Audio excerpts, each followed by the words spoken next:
राज्यात मागच्या 8 ते 10 दिवस कडक ऊन होतं, पण वाशिम जिल्ह्यातील 4 ते 5 मंडळांमध्ये चांगल्या पावसाची नोंद झाली। इतर सगळा परिसर कोरडा असताना नेमके हे पावसाची नोंद कशी झाली हे पाहण्यासाठी स्वयंचलित हवामान केंद्र बसवलेल्या स्कायमेट कंपनीचा प्रतिनिधी त्या गावांमध्ये गेला। त्याच्याही अशा लक्षात आलं की सर्व शेती आणि सर्व परिसर कोरडा असतानाही पर्जन्यमापक यंत्रामध्ये चांगल्या पावसाची नोंद झाली।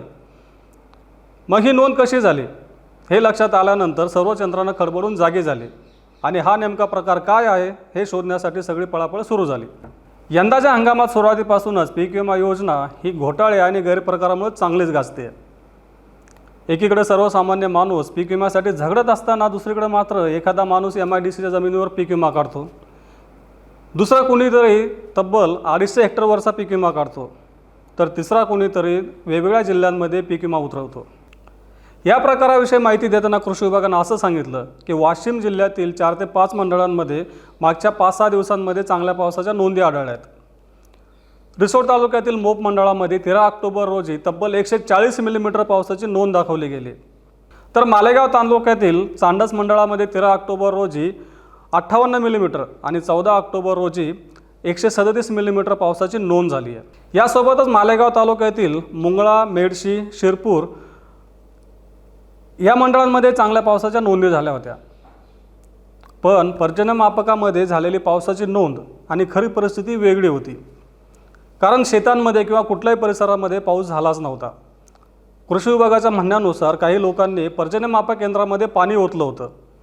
पर्जन्यमापक यंत्रामध्ये पावसाच्या नोंदी दाखवून पीक विमा योजनेचा लाभ लाटायचा काही जणांचा डाव होता, परंतु कृषी विभाग आणि विमा योजनेच्या तसंच स्कायमेटचा हा प्रकार लक्षात आला आणि हा सगळा गैरप्रकार उघडकीस आला, असं कृषी विभागानं सांगितलं आहे। घडलेला हा प्रकार अतिशय गंभीर आहे, तसंच पीक विमा योजनेच्या मूळ उद्देशाला हरताळ फासणारा हा प्रकार आहे, असं कृषी विभागाचं म्हणणं आहे।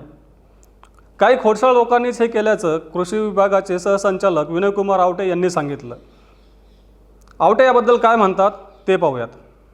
घडलेला प्रकार मुद्दाम करण्यात आला, काही लोकांनी पर्जन्यमापक यंत्रात पाणी ओतल्याचं पुढे आलं आहे।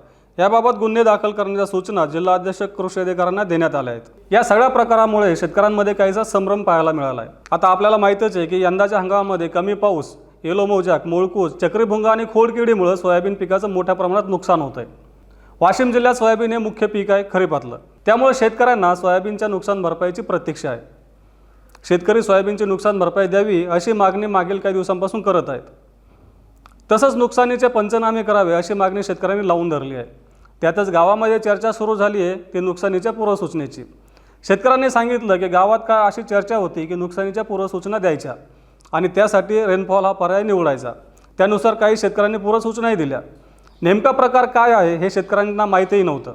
बरं, हा प्रकार कुणी केला याची वेगवेगळी चर्चा सुरू आहे। कृषी विभाग म्हणतं काही शेतकऱ्यांनी केला, तर काही लोकांचं म्हणणं आहे कुणी केला आम्हाला माहीत नाही आहे। पण याच्यामध्ये सामान्य शेतकरी संभ्रमात येऊन त्यांनी पूर्वसूचनाही दिल्या। या सर्व प्रकाराबद्दल बोलताना शेतकऱ्यांनी सांगितलं की नेमका प्रकार काय आहे हे आमच्या लक्षात आलं नाही। तसंच शेतकऱ्यांच्या सांगण्यावरून असं लक्षात आलं की शेतकऱ्यांमध्ये पीक विमा आणि एकूणच पीक विमा कंपन्यांच्या कारभाराबाबत नाराजी आहे। शेतकऱ्यांना मुद्दामून डावललं जातंय अशी शंका किंवा अशी टीका शेतकरी बोलताना व्यक्त करत होते। एकूणच मागच्या काही वर्षातील पीक विमा योजनेचा आढावा घेतला तर शेतकऱ्यांचा हा रोष अगदी रास्त आहे असंही आपल्याला वाटेल। पण एक गोष्ट लक्षात घ्यावी, पीक विमा योजनेचा उद्देश चांगला आहे। संकटाच्या काळात या योजनेचा शेतकऱ्यांना चांगला आधार मिळू शकतो। गरज आहे ती पीक विमा योजना पारदर्शक आणि कायदेशीररित्या राबवण्याची। त्यासाठी आपल्या शेतकऱ्यांचा पुढाकारही आवश्यक आहे। तसं आवाहन कृषी विभाग, पीक विमा कंपन्या तसंच केंद्र सरकार सुद्धा करत असतं। एखादा नियम किंवा अटीमुळे आपल्यावर अन्याय होत असेल तर आपण त्याविषयी जरूर आवाज उठवावा।